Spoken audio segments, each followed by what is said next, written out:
জুলাই সনদ কিভাবে বাস্তবায়িত হবে সেটা নিয়ে পরামর্শ দেওয়ার মাধ্যমে ঐক্যমত্য কমিশন তার মিশন শেষ করল। ঐক্যমত্য কমিশন নামে কিন্তু শেষ পর্যন্ত তারা যেটা করলেন সেটা অনৈক্য, বিভেদ, এমনকি সংঘাতের দিকে দেশকে ঠেলে দেবে যদি তাদের এই সুপারিশ গ্রহণ করা হয় ফাইনালি। এতে কোনো সন্দেহ নেই, খুবই বিপজ্জনক কিছু কাজ তারা করেছেন। প্রধান ইস্যুটা নিয়ে পরে আসছি, এটা ইনফ্যাক্ট থিওরিটিক্যালি কথা বলছিলাম কারণ এটা একটা দলের দাবি ছিল। এর বাইরে আরও দু একটা ইস্যু নিয়ে একটু কথা বলতে চাই। একটা হচ্ছে জুলাই এই যে সনদের যে জন্য গণভোট বা এই জুলাই সনদ দিয়ে সব কন্টেন্ট নিয়ে যে আদেশ দেওয়ার কথা বলা হচ্ছে, এটা কে দেবে? এটা নিয়ে দীর্ঘদিন কথা হচ্ছিল। আমরা যেটুকু আমাদের সামনে এসে তাতে দেখলাম যেটা সরকার আদেশ দিচ্ছে বলছে। এটা কি প্রধান উপদেষ্টা দেবেন না রাষ্ট্রপতি দেবেন, এটা নিয়ে ডিবেট চলছিল। এনসিপি চাইছিল এটা প্রধান উপদেষ্টা দেবেন, কারণ রাষ্ট্রপতিকে তারা ওন করেন না এবং এই গণ অভ্যুত্থানের শক্তির রিপ্রেজেন্টেশন হিসাবে প্রধান উপদেষ্টা, এবং এনসিপির লোকজন আরও নানান দাবি জানাচ্ছেন এগুলো শহীদ মিনারে দিতে হবে তবে এই ধরনের কথাবার্তা। এটা একটা ইস্যু। একটা কথা জেনে রাখা ভালো, বাংলাদেশে বিপ্লবী সরকার নেই, বাংলাদেশে একটা সাংবিধানিক সরকার আছে। এই সাংবিধানিক সরকার যদি থাকে, এটা আছে, সে প্রেসিডেন্টকে এড়িয়ে এই কাজটা করতে পারে না, এটা ডিবেট তৈরি করবে। এই ইস্যুটা নিয়ে একটু কথা বলে রাখলাম। আর একটা খুবই উদ্ভট এবং শিশুতোষ একটা কথা আছে এর মধ্যে। আমি জানি না, ঐক্যমত্য কমিশনে খুবই ম্যাচিওর্ড মানুষজন আছেন এবং অনেক বড় বড় প্রথিত যশা আইনজীবীদের পরামর্শ তারা নিয়েছেন। জুলাই সনদ বাস্তবায়ন নিয়ে যেটা বলা হয়েছে সেটা হলো এরকম, 270 দিন সময় দিয়েছেন তারা। যদি গণভোটে বিজয়ী হয় তাহলে 270 দিন মানে 9 মাস সময়ের মধ্যে এটা করতে হবে। মানে 9 মাস কেন তাও বুঝলাম না, কারণ এখানে তো কোনো ডিবেট হবে না। সব ডিবেট আগে হয়েছে, তারা এসে এটাকে পেপার ওয়ার্ক করে শেষ করে এটাকে সংবিধানে পাশ করিয়ে নেবেন। সব তো বলাই হয়ে গেছে। এখানে নতুন করে আবার বাকবিতণ্ডা বিতর্ক করে করে নতুন কোনো সংশোধনী সেটা সুযোগ নাই। গণভোটে পাশ তো হয়ে এসছে যে ওই সংস্কারগুলোই হবে। আচ্ছা, তারপর যেটা হাস্যকর কথা লাগলো আমার কাছে সেটা হলো যদি 270 দিনের মধ্যে না হয় তাহলে কি হবে? এটা নাকি স্বতঃস্ফূর্ত বা অটোমেটিকলি এটা কনস্টিটিউশনে চলে যাবে। তো প্রশ্ন হচ্ছে এই কনস্টিটিউশনটাকে কে নিয়ে যাবে? মানে একটা সরকার ক্ষমতায় আছে, সে বিমাতা সুলভ আচরণ করছে জুলাই সনদের সাথে, তারপর এটা অটোমেটিক হয়ে যাবে। কে করবে? এই সরকার তো করছে না, যে সরকার ক্ষমতায় থাকছে, কারণ তারা পার্লামেন্টে এটা করতে দেয়নি, বিল আনেনি, এসব কাজ করেনি তারা। তো কে করবে? ঐক্যমত্য কমিশন এসে তার দায়িত্বে সংবিধান ছাপিয়ে বিলি করবে? উচ্চ আদালত করবে? উচ্চ আদালত করা যায়, করতে পারে। কেউ যদি রিট করলে এটা করলো না কেন? তো করতে বললো। তারপর মাজদার হোসেন মামলা 1999 সালে আপিল বিভাগের রায় হয়েছিল। তারপর 2 বছর আওয়ামী লীগ ক্ষমতায় ছিল, তারপর 5 বছর বিএনপি ক্ষমতায় ছিল। সেই 12 দফা সুপারিশের একটাও পালিত হয়নি আপিল বিভাগের রায়ের পরে। ওই দুটো সরকার কিন্তু হাসিনার সরকারের মতো ছিল না, মানে পরের হাসিনার সরকারের কথা বলছি। গণতান্ত্রিক সরকার ছিল, নির্বাচিত সরকার ছিল, ভালো নির্বাচনের মাধ্যমে। তারাই পালন করেননি। 1/11 সময় একটা হলো এবং বাকিগুলো নিয়েও গড়িমসি এখনও অনেক ঝামেলা আছে। আমরা বিস্তারিত যাচ্ছি না। বিচার বিভাগ পৃথকীকরণ এখনও আসলে সেই অর্থে শেষ হয়ে যায়নি এত বছরেও। তো ফলে কিভাবে হবে এটা? এবং তারা অটোমেটিকলি যদি কিছু হয়ে যায় তাহলে এটা আবার 9 মাস সময় দেওয়ার দরকার গিয়েছিল পার্লামেন্টকে। আমি আসলে খুবই অবাক হয়েছি এগুলো শুনে। মূল সংকটের জায়গাটাতে আসি। মূল সংকট হচ্ছে আসলে গণভোট কিভাবে হবে। এটা এনসিপির দাবি ছিল, সেই দাবিটা জামায়াত বা অন্যান্য দলেরও ছিল, কিন্তু শেষে এনসিপি শর্ত দিয়েছিল। তো সেটা থাকার কারণে আমরা তখনই এই আলাপটা করছিলাম যে এনসিপির সবচেয়ে, আমি অনেকবার আমার ভিডিওতে এটা নিয়ে কথা বলেছি যে এটা অত্যন্ত অ্যালার্মিং একটা বিষয়, যেটা তারা বার্গেইনের জন্য করছে কিনা সেটা জানি না, কিন্তু যদি নিশ্চিতভাবে করে থাকে এটা প্রবলেম তৈরি করে। এবং আমরা অবাক হয়ে দেখলাম সেটাই করা হয়েছে। সেটা হলো সংবিধান সংস্কারের যে ইস্যুগুলো আছে 48, if I am not wrong, এর মধ্যে এই 48টা মধ্যে কারো না কারো কিছু না কিছু নোট অফ ডিসেন্ট আছে। বিএনপির 9টায় আছে, এনসিপিরও একটা আছে। এনসিপির সম্ভবত নারী সদস্য যে 5% সেটাকে তারা, মানে সাধারণ মনোনয়নের 5%, তারা সেটাকে নোট অফ ডিসেন্ট দিয়েছেন আমার যতদূর মনে পড়ে। যাই হোক, অন্যান্যদের একটা দুটো করে আছে। এখন নোট অফ ডিসেন্ট তুলে দিয়ে গণভোট করা হবে। এবং গণভোট করার এইটা প্রবলেমটা কোন জায়গায়? প্রথম কথা, গণভোট কি বিএনপি মেনে নেবে? কেন মেনে নেবে এই প্রশ্ন করছি, এটা নিয়ে আমি পরে আসছি। কিন্তু যদি এই ভোটটা এভাবেই হয়, নোট অফ ডিসেন্ট থাকবে না প্রতিটা কোনোটার মধ্যে, মানে নোট অফ ডিসেন্টের সংস্কারগুলো থাকবে না তা না, নোট অফ ডিসেন্ট থাকবে না, ওই সংস্কারগুলো থাকবে। এরকম ফরম্যাটের একটা গণভোটে যদি বিএনপি পার্টিসিপেট করে তাহলে কি দাঁড়ালো, এর পরবর্তীতে ক্যাম্পেইনের ক্ষেত্রে কি হবে? বিএনপি নার জন্য ক্যাম্পেইন করবে, মানে বিএনপিকে নার দিকে ঠেলে দেওয়া হচ্ছে। বিএনপি নার ক্যাম্পেইন করলো, তার সাথে আওয়ামী লীগ বর্ণ অনেকেই বিএনপি না মানে হলো কিছু ক্ষেত্রে আওয়ামী লীগ তো চাইবেই যে সব কিছু না করে দেই, তো সে না করে দিল, তাহলে যদি না বিজয়ী হয়ে যায় এই যাবতীয় সব সংস্কার বাতিল হয়ে গেল না? আর বিএনপি যদি মনে করে এই গণভোটে সে তার লোকজনকে পার্টিসিপেট করতে বারণ করবে, যদি পার্টিসিপেট করতে বারণ করে, তাতে এই ভোটে, ধরুন এটা নির্বাচনের দিনও যদি হয়, বিএনপি বলে দেবে তুমি শুধু মার্কার ভোটে সিল দিয়ে ব্যালট দিয়ে চলে এসো, তুমি ওই ভোটটা দিও না। আগে হলো একই কথা, তখন বলতেই পারে। তাহলে কত টার্ন আউট হবে? এবং সেটা টার্ন আউট যাই হোক না কেন, এই সংস্কার যদি ভাবে পাশও হয়ে আসে, বিএনপি পার্টিসিপেট না করে, বিএনপি পার্লামেন্টে যদি না করে, ওই কি 270 দিনের পর অটোমেটিক কার্যকর করে ফেলার ব্যবস্থা করবেন তারা? আমি খুব অবাক হচ্ছি দেখে, এই রকম মারাত্মক একটা সংঘাতময় পরিস্থিতির দিকে দেশকে নিয়ে যাচ্ছেন জাতীয় ঐক্যমত্য কমিশন। এখানে একটা কথা যোগ করতে হবে, এই কমিশন পূর্ণাঙ্গভাবে সিদ্ধান্ত নিয়েছে এবং এর সাথে ডক্টর ইউনূসের সায় আছে। গতকাল ঐক্যমত্য কমিশন পূর্ণাঙ্গভাবে বসেছে, আজকে কিন্তু প্রধান উপদেষ্টার সাথে কাছে জমা দেওয়া হলো, কিন্তু এর আগের দিন তারা ঐক্যমত্য কমিশন হিসেবে বসেছেন এবং প্রধান উপদেষ্টা হচ্ছেন এই কমিশনের চেয়ারম্যান। সো গতকালই তারা সিদ্ধান্ত নিয়েছেন, তারা এটা অ্যাগ্রি করছেন। ডক্টর ইউনূস এটার সাথে অ্যাগ্রি করেন, অথচ বহুবার বলেছি ডক্টর ইউনূসের, কেউ ইন্টারভিউটা ইউটিউবে পাওয়া যায়, দেখে নেবেন, মাহফুজা নামের সাথে ইন্টারভিউতে স্পষ্টভাবে বলেছিলেন সংস্কার প্রসঙ্গে এভাবে, তখন কমিশনগুলো তৈরি হয়েছে, ভবিষ্যতে কেউ তিনি বলছেন সংস্কার ওরা রিপোর্ট দিবে, রিপোর্ট দেওয়ার পর যদি 100টা সংস্কারের প্রস্তাব আসের মধ্যে যদি 10টা ঐক্যমত্য হয়, 10টা আমরা কার্যকর করে নির্বাচনে যাব, আর যদি একটাও কেউ না মানে সংস্কার ছাড়া নির্বাচন দিয়ে দেব, একদম স্পষ্টভাবে বলেছেন। অথচ তারাই এখন ভিন্ন জায়গায় গিয়ে দাঁড়িয়েছেন, অনিবার্যভাবে এটা দেশকে একটা সংঘাতের দিকে ঠেলে দিতে যাচ্ছে, এবং এটা পরিকল্পিত মনে করার যথেষ্ট কারণ আছে, যথেষ্ট কারণ আছে, এবং সেই দিকে আমরা এগিয়ে যাচ্ছি সম্ভবত। আমি আশা করি সরকার এর পথে হাঁটবে না, কিন্তু ওই যে বললাম সরকার প্রধান তো এটা দেখেছেন গতকালই, মানে পরশু দেখে তারপর এটাকে এন্ডোর্স করেছেন, এটাকে সাবমিট করতে বলেছেন। কি হতে পারতো? অনেকবার বলা হয়েছে, আবারও বলি, নির্বাচনটা, গণভোটটা একই দিন হলে ভালো হয় নির্বাচনের দিন। তাতে কি সুবিধা? একটা হলো লজিস্টিক্সের সাপোর্ট কম লাগবে। এবার আমাদের খুবই ভালনারেবল একটা আইন শৃঙ্খলা রক্ষাকারী বাহিনী আছে, তার মাধ্যমে নির্বাচন করা কঠিন। দুটো জাতীয় পর্যায়ে পরপর দুটো নির্বাচন অল্প সময়ের মধ্যে করা খুবই কঠিন হবে। তো সেই প্রেক্ষাপটে একই দিন হতে পারে, হতো। কিভাবে হতো?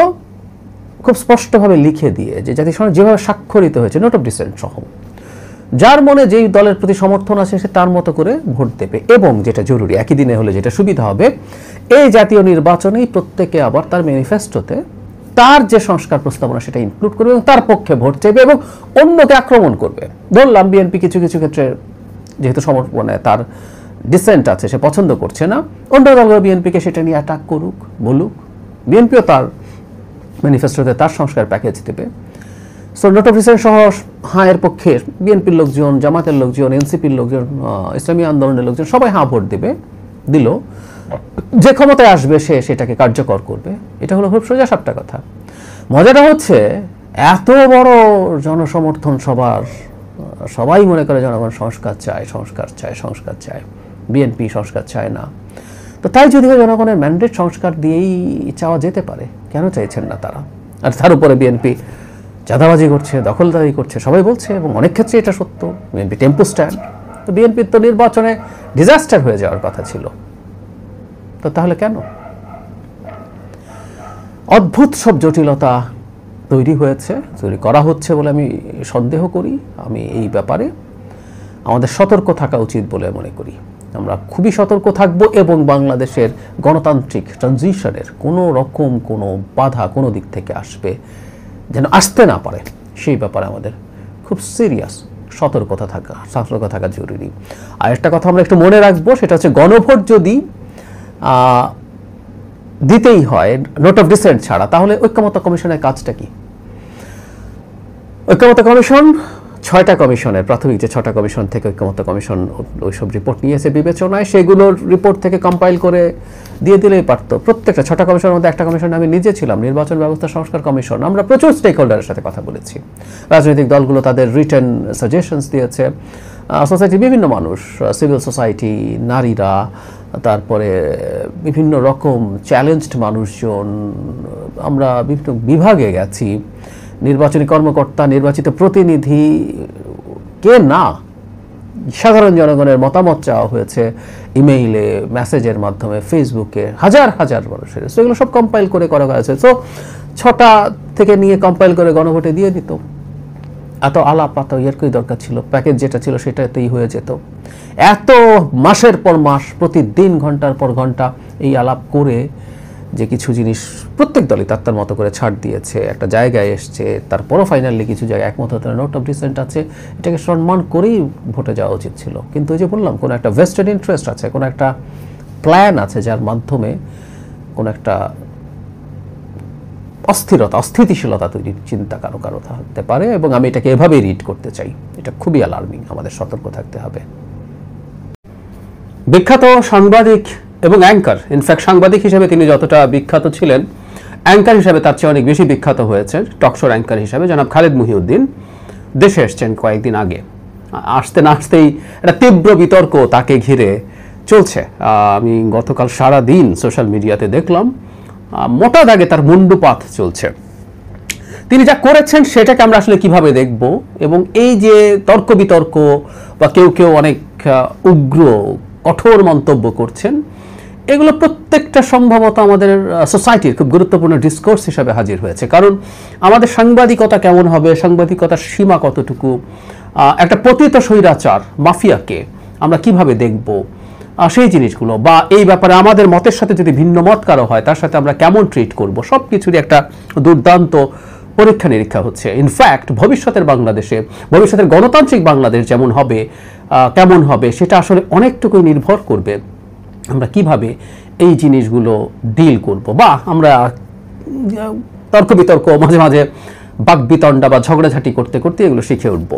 ইনফ্যাক্ট মূল সমস্যাটা হয়েছে, ভিডিওটা অনেকে হয়তো দেখেছেন, আমি ভিডিওটা শেষে দিয়ে দেবো বা মন্তব্যে দিয়ে দেবো, সেটা হচ্ছে যারা খালেদ মহিউদ্দিন বলছেন যদি সাবেক প্রধানমন্ত্রী শেখ হাসিনা, মানে সাবেক প্রধানমন্ত্রী নিয়ে তীব্র ডিবেট হয়েছে, আমি সেটাই পরে আসছি, যদি তাকে ইন্টারভিউ দিতে চান, সেটা যদি বেআইনিও হয়, তিনি সেই ইন্টারভিউটা নেবেন। কারণ ওনার বিবেচনা এটা এত বড় ব্যাপার, এটার জন্য তিনি যে কোনো জেলে যেতে হয়, মানে আইনি কনসিকুয়েন্স যদি হয় সেটাও তিনি মাথা পেতে নেবেন। এটা নিয়েই তীব্র বিতণ্ডা হয়েছে, বিতর্ক হয়েছে। আরেকটা জিনিস, তিনি আগে একবার সম্ভবত সাদ্দামের ইন্টারভিউ নেওয়ার ক্ষেত্রে সেটা শেষ পর্যন্ত তিনি ক্যান্সেল করেছিলেন, হাসনা সার্জিসরা প্রতিবাদ করেছিল, সেটা একটু হাস্যরসাত্মক ঢঙে বলতে গেছেন, সেটাও অনেকের কাছে খুবই নেগেটিভ মনে হয়েছে। এটা অস্বাভাবিক না, কিন্তু আমি মূল জায়গাটা রাখতে চাইছি শেখ হাসিনা, মানে শেখ হাসিনার বক্তব্য, শেখ হাসিনার ইন্টারভিউ যদি কেউ করতে চায় কি হবে। আমি একটা প্রশ্ন আগে করে রাখি, আমি শেষে আমি কি করব সেই জবাবটা দেব। ধরুন খালেদ মহিউদ্দিন না, শেখ হাসিনার ইন্টারভিউ ইন্ডিয়া পারমিট করলো এবং শেখ হাসিনা রাজি হলেন, ভারতের কোনো সাংবাদিক বা বাইরের কোনো বিদেশি সংবাদ মাধ্যমের কেউ শেখ হাসিনার একটা ইন্টারভিউ নিল, ভিডিও ইন্টারভিউ, সেটা পাবলিশড হলো, আমরা কি সেটা দেখব নাকি দেখব না? এই প্রশ্নটা একটু করে রাখি, তারপরে এই জায়গায় আসছি। সমালোচনা কি হচ্ছে? সমালোচনা হচ্ছে জনাব খালেদ মহিউদ্দিন সাবেক প্রধানমন্ত্রী বলছেন, এটা নিয়ে প্রথম বিতর্ক, খুব বড় না হলেও যথেষ্ট বিতর্ক হচ্ছে যে শেখ হাসিনার মারাত্মক সব অপরাধ আছে, বিভৎস সব ঘটনা তিনি ঘটিয়েছেন, গুম, এক্সট্রা জুডিশিয়াল কিলিং, টর্চার করেছেন, মামলা করেছেন, দেশ লুট করেছেন, টাকা পাচার করেছেন, মত প্রকাশ রুদ্ধ করেছেন, সব কিছু করেছেন, কোনো সন্দেহ নাই। তো তাকে সাবেক প্রধানমন্ত্রী বলে, এবং শেখ হাসিনাকে সাবেক প্রধানমন্ত্রী বলতে আমাদের অনেকের গায়ে লাগেও, কারণ হচ্ছে গত 3টা নির্বাচন তিনি ম্যানিপুলেট করেছেন, করে ইনফ্যাক্ট তিনি গায়ের জোরে ক্ষমতায় ছিলেন, কাগজে কলমে প্রধানমন্ত্রী ছিলেন। তো তাকে সাবেক প্রধানমন্ত্রী বলার মাধ্যমে জিনিসগুলোকে নর্মালাইজ করার চেষ্টা হচ্ছে যারা বলছেন। দ্বিতীয় কথাটা হচ্ছে, তাকে ইন্টারভিউ করে তার ইন্টারভিউ জনগণের সামনে নিয়ে এসে তাকে, এই যে তার একটা খুবই খারাপ পরিস্থিতি আছে, সেটাকেও স্বাভাবিকীকরণের চেষ্টা। একটা প্রশ্ন করে রাখি, মানে খালেদ মহিউদ্দিন যদি এই প্রশ্ন আমার ইন্টারভিউ শেখ হাসিনা নেন বা নিতেন, শেখ হাসিনার সাথে সেই তৈলবাজ বা তেলবাজ যে সাংবাদিকরা ছিলেন সো কল্ড, তার যে সংবাদ সম্মেলন হতো, বাইদা ভাই মনে পড়লো এত অসাধারণ বিনোদন মিস করি অনেকদিন। যাই হোক, তো খালেদ মহিউদ্দিন কি সেই ইন্টারভিউ নিতেন? সেই প্রশ্নটাও যদি আমি করে রাখি, এখন তাহলে প্রশ্ন দাঁড়ালো যে শেখ হাসিনা পতন হয়েছে, পালিয়ে গেছেন, শেখ হাসিনা কি বলতে চান আমরা কিন্তু কথা পাই।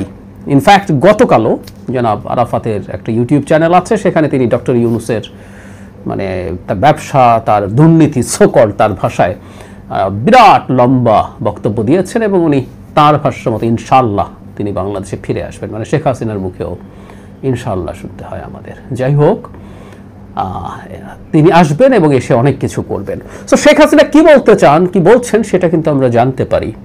একটা ইন্টারভিউ যদি হতো, আবারও বলছি ইন্টারভিউ ভালো খারাপ ভুল সঠিক সোজা পরে, সেটা খালেদ মহিউদ্দিন বা অন্য কেউ যদি নিত,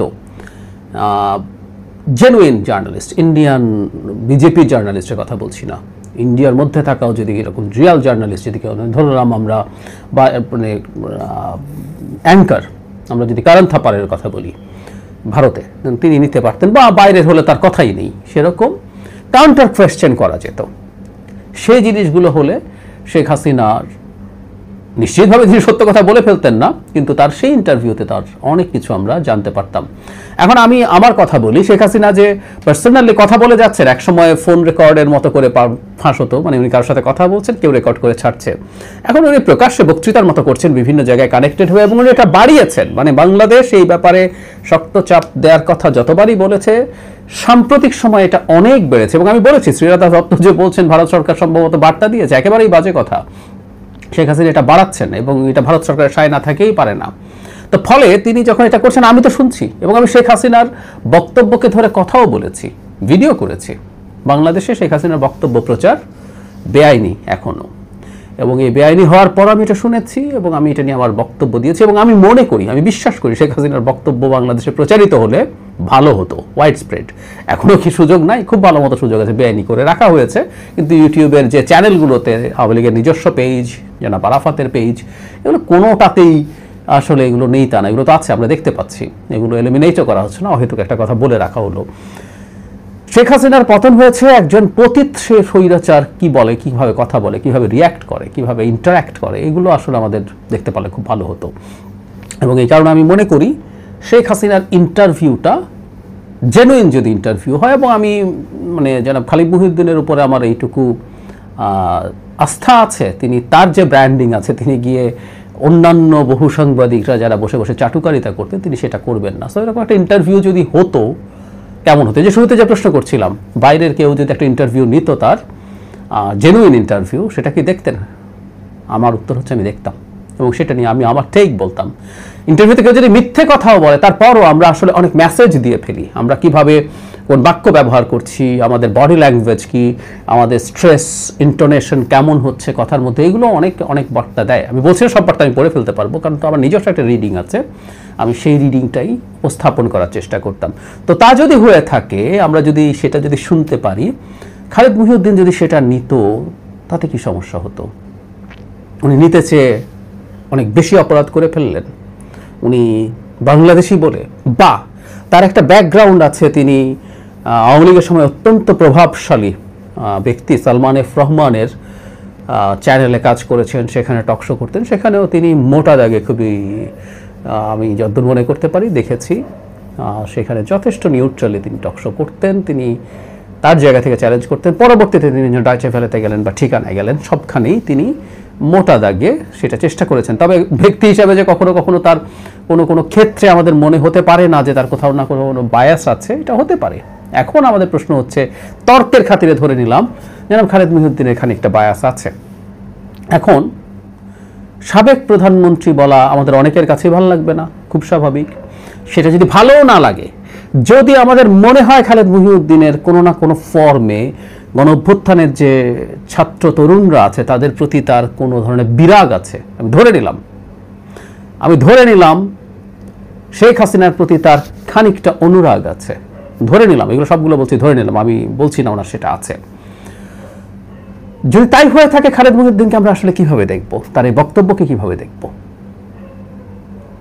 আমরা একটা গণতান্ত্রিক সমাজ তৈরি করার কথা বলছি, সেই সমাজে আমরা অ্যাকোমোডেটিভ হওয়া দরকার আছে। আমি কিন্তু আবারও বলছি তার বক্তব্যকে নিয়ে সমালোচনা চলুক, কিন্তু তিনি কার চাকরি করেছেন, কার চাকরি করে তার এই অবস্থা হয়েছে, তিনি কিভাবে আওয়ামী লীগের দোসর এবং দালাল আছেন, এই একই ট্যাগিং, একই ব্র্যান্ডিং, এগুলো না করে আমরা র্যাদার এই আলাপটা করতে পারি, যদি আমাদের কাছে যুক্তি থাকে, যে শেখ হাসিনার ইন্টারভিউ নিলে কি হবে। কেউ কেউ বলছে নর্মালাইজড হবে। আমি যদি বলি শেখ হাসিনাকে ইন্টারভিউ নিয়ে যদি একটা না, খালেদ মহিউদ্দিন যদি 10টা 15টা 20টা প্রতি মাসে বা প্রতি সপ্তাহে একটা করে ইন্টারভিউ নিতে থাকে, আরও সবাই নিতে থাকে, দিতে থাকে, শেখ হাসিনা নর্মালাইজড হয়ে যাবে বাংলাদেশে? যদি হয়ে যায়, বা খালেদ মহিউদ্দিনের একটা ইন্টারভিউতে যদি অনেকটুকু স্বাভাবিক হয়ে যায়, তাহলে শেখ হাসিনার প্রতি আসলেই কি আমাদের প্রকৃত রাক্ষোভ আছে বা ঘৃণা আছে? এই ব্যাপারটা একটু মাথায় রাখতে হবে। আমি মনে করি না কিছু আসবে যাবে, কিছু আসে যায় না। আমি বলছিলাম যে ভারতে বসে তিনি যেসব কথাবার্তা বলছেন, এগুলো বলে বরং আমাদের সলিডারিটি বাড়ায়। এত ফালতু নোংরা কথা তিনি বলেন, খালেদ মহিউদ্দিনের সাথে ইন্টারভিউ দিলেও কাউন্টার প্রশ্ন করবেন, ওই একই নোংরা বাজে কথাই তিনি বলবেন। আদতে এতে শেখ হাসিনা নর্মালাইজড হবে না। সুতরাং যে অভিযোগটা খালেদ মহিউদ্দিনকে করা হচ্ছে যে এটা করার কারণে এই হবে, এবং উনি একটা ভেস্টেড ইন্টারেস্ট নিয়ে এসছেন এটা করার জন্য, আমি ব্যক্তিগতভাবে মনে করি না। উনি যেটা বলেছেন সেটা হলো, তিনি একজন জার্নালিস্ট যদি এইরকম একটা স্কোপ পায়, উনি বলছেন it's too big a thing, এত বড় একটা ব্যাপার, তিনি সেটা লোভ সামলাতে পারবেন না, তিনি এরকমভাবেই বলেছেন, এবং এটার বিরাট ভ্যালিউ আছে। কেউ কেউ বলবেন তার দল বা তিনি মানবতা বিরোধী অপরাধের জন্য তাকে বিচার করা হচ্ছে। ট্রু, এখনো বিচার শেষ হয়নি, তিনি এখনো ফেরারি আসামি, সেটা ফর শিওর, কিন্তু তিনি এখনো কনভিক্টেড আসামি না। কনভিক্টেড হয়ে গেলে সেক্ষেত্রে কি হবে? বা খালেদ মহিউদ্দিন এখন এটা বলছেন, আরও অনেক ক্ষেত্রে যখন বিএনপি খুব চাপে ছিল তাদের কারো ইন্টারভিউ কেন করতে চাননি? এই আলাপগুলো আসুক, আমি এটাই বলছি, আলাপগুলো আসুক, চলুক, কিন্তু এগুলো একাডেমিকলি থাকুক, এগুলো এভাবেই আমরা আলোচনা করি। খালেদ মহিউদ্দিন এই মাটির সন্তান, তার বহু ক্ষেত্রে আমাদের অমিল থাকতে পারে চিন্তার। আমার মনে পড়ে খালেদ মহিউদ্দিন একবার একটা ফর্মুলা দিয়েছিলেন শেখ হাসিনার সময় তিনি ছুটিতে যাবেন, অত্যন্ত কঠোর ভাষায় তাকে সমালোচনা করে কার হয়ে মাঠে নামছেন টাইপের কথা বলে একটা ভিডিও বানিয়েছিলাম। এটা আমার কাছে মনে হয়েছে, তো আমি আমার ওই সমালোচনা করেছি, সমালোচনার জায়গাটা আমি রাখতে চাই, সবারই রাখা দরকার আছে, কিন্তু আমরা তাকে যে ধরনের আক্রমণ করছি, আমার মূল জায়গাটা হচ্ছে এটা যে তার সাথে অ্যাকোমোডেট করি। আমরা অনেকেই মানব না, অনেকেই পছন্দ করব না। শেখ হাসিনার ইন্টারভিউ আর কেউ নিলে আমরা ক্ষোভের আগে হয়তো দেখব না, আমি দেখব। এখন আমাকেও আপনারা শেখ হাসিনার দোসর মনে করবেন কি না, শেখ হাসিনাকে নর্মালাইজ করতে চাইছি সেটা মনে করবেন কিনা, সেটা আপনার বিবেচনা। এবং আমি এটা বলার সময় রিস্ক নিয়েই বলেছি যে অনেকে আমাকে একই ধরনের আক্রমণ করবেন, যে আমি শেখ হাসিনার দোসর খালেদ মহিউদ্দিনের দোসর হিসেবে, আপনার দোসর হিসেবে মাঠে নেমেছি। আপনি ভাবতে পারেন, আপনার এই ভাবার অধিকার আছে, কিন্তু বারবার যে কথাটা বলার চেষ্টা করছি, আমরা একটা গণতান্ত্রিক সমাজ গড়ে তুলতে চাই। গণতান্ত্রিক সমাজ গড়ে ওঠে ডিসকোর্সের মাধ্যমে, ডিবেটের মাধ্যমে। সো প্রত্যেকে তার মতো করে বলা চলুক, এই বলা নিয়ে সমস্যার কিছু নাই। এসব কিছু বলেও, এই আলাপটা রেখেও খালেদ মহিউদ্দিনকে আমাদের এই ডেমোক্রেটিক স্পেসে আমরা তাকে অবশ্যই জায়গা দেব। এই বাংলাদেশের নাগরিক, তিনি তার সম্মান, যোগ্যতা সব কিছু নিয়েই থাকবেন। এই ব্যাপারটা আসলে আমাদের শিখতে হবে।